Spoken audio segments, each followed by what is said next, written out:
जय श्री राम मित्रों। श्री रामचरितमानस में मंगल शब्द का प्रयोग कितनी बार हुआ है? मित्रों, श्री रामचरितमानस में मंगल शब्द कई बार आया है। तो आइए आपको मंगल शब्द का अद्भुत रहस्य बताते हैं। राम कथा सुंदर कर तारी, संशय बिहग उड़ाव निहारी। राम कथा कलि बिटप कुठारी, सादर सुनु गिरिराज कुमारी। श्री रामचंद्र जी की कथा हाथ की सुंदर ताली है जो संदेह रूपी पक्षियों को उड़ा देती है। फिर राम कथा कलयुग रूपी वृक्ष को काटने के लिए कुल्हाड़ी है। हे गिरिराज कुमारी, तुम इसे आदर पूर्वक सुनो।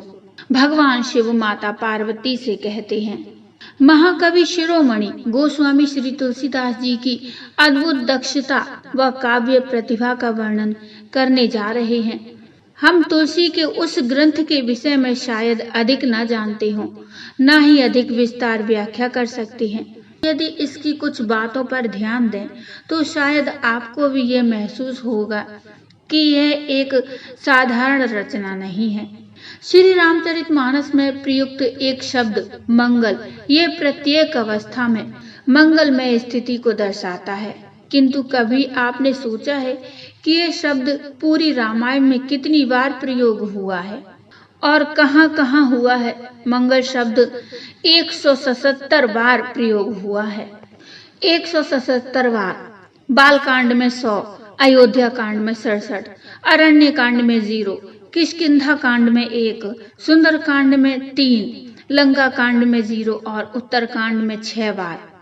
मंगल शब्द को प्रयोग करने का तात्पर्य कदापि नहीं है कि दोहा या चौपाई के मध्य में लाइन की सुंदरता को बढ़ने के लिए कवि ने इसका प्रयोग किया है, या कि अत्यधिक भाव विभोर होकर जब तक इसका प्रयोग करता चला गया। लेकिन यह भी नहीं है कि इसके प्रत्येक प्रयोग का किसी न किसी रूप में इसकी विश्वसनीयता को और भी सार्थक रूप प्रदान करता है। जहाँ पर भी मंगल शब्द का प्रयोग किया गया है वहाँ पर प्रत्यक्ष अथवा अप्रत्यक्ष राम सीता का ही वर्णन है। दोहा 1 से लेकर 42 तक 22 बार मंगल है, लेकिन दोहा 43 से 66 के बीच में मंगल बिल्कुल ही प्रयोग नहीं किया गया। ऐसा क्यों? क्योंकि इस भाग में सती मोह से लेकर सती देह परित्याग की कथा आती है, इसलिए यहाँ पर मंगल होना संभव नहीं है। इसी प्रकार श्री राम विवाह में मंगल का प्रयोग दिल खोलकर किया गया है। बालकांड में इसमें रावण आदि के अवतार, तपस्या, दुर्लभ वर प्राप्ति इत्यादि में तो मंगल नहीं, पर रावण विवाह एवं कुंभकर्ण विभीषण विवाह इत्यादि में भी मंगल नहीं है। शायद रावण के भय से नहीं आया होगा। विश्वामित्र के साथ वन में पड़ने से अमंगलहारी चरित्र का प्रारंभ जो हुआ वह अहिल्या उद्धार तक चला है। बाद में मंगल भवन चरित्र का प्रारंभ होता है। अमंगल का नाश हुए बिना मंगल नहीं होता। धनुर्भंग होकर जयमाला समर्पण तक मंगल मानो बड़े शान से बार बार इधर उधर घूम रहा है। बाद में दुष्ट राजाओं की असभ्यता और उनके चढ़ाए हुए कवच आदि देखकर मानो वह चौंक गया और मंडप से भाग गया। यह फुसफुसी डींग शेखी व्यर्थ ही ठहरेगी और बाद में मंगल वेश धारण करके जा सकूं, इसलिए कहीं छिपकर बैठा था। परशुराम जी को आता देख उसकी बोलती ही बंद हो गई। चिंतित होकर दूर खड़ा हो गया। जब परशुराम जी धनुष बाण रहित निस्तेज से हुए तपस्या के लिए जाते हुए उसने देखा, तब निडर हुआ। दोहा 286 में मंगल निडर होकर आ गया और उत्तर तक बरकती होती चली गई, वह बिल्कुल बालकांड समाप्ति तक।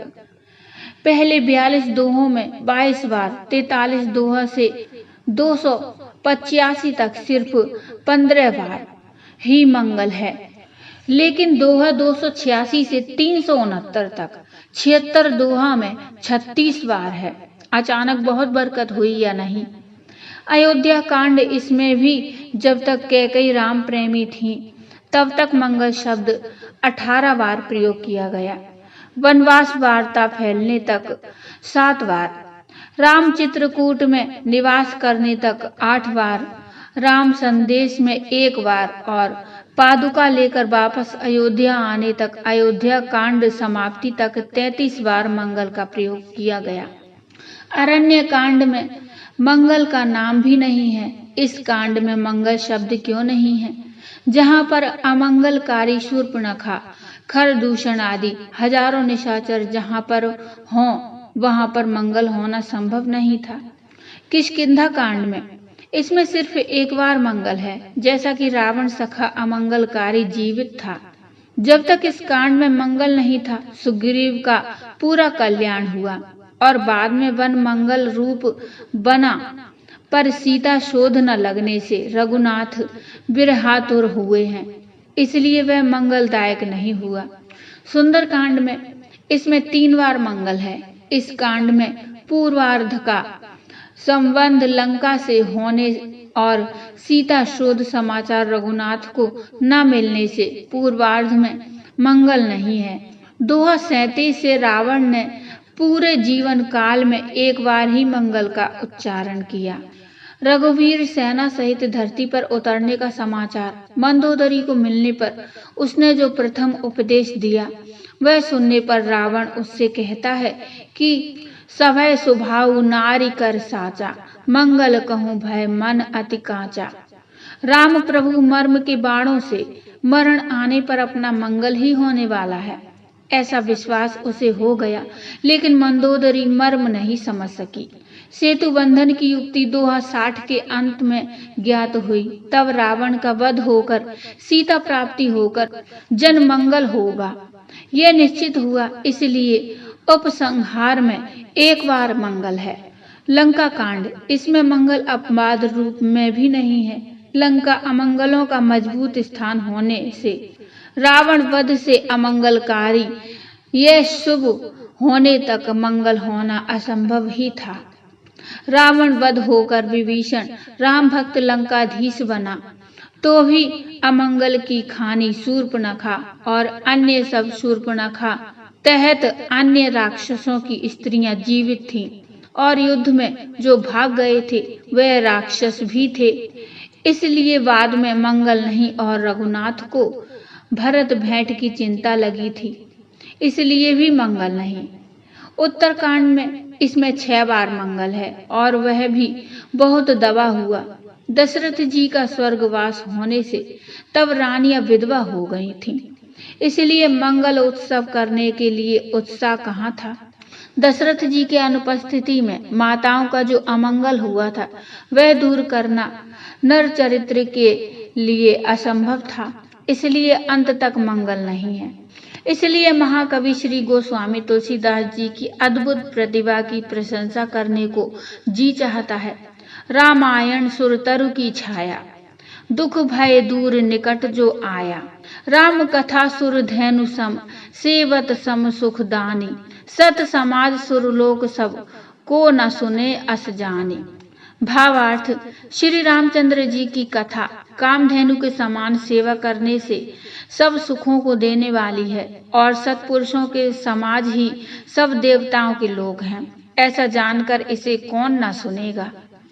तो बोलिए जय श्री राम, जय महाकवि गोस्वामी श्री तुलसीदास। मित्रों, ये प्रसंग आपको कैसा लगा मुझे कमेंट में बताइए। कमेंट में जय श्री राम अवश्य लिखिए। कथा अच्छी लगी हो तो लाइक करिए और चैनल को सब्सक्राइब कर लीजिए। मिलते हैं एक नई कथा नया प्रसंग लेकर, तब तक के लिए जय श्री राम।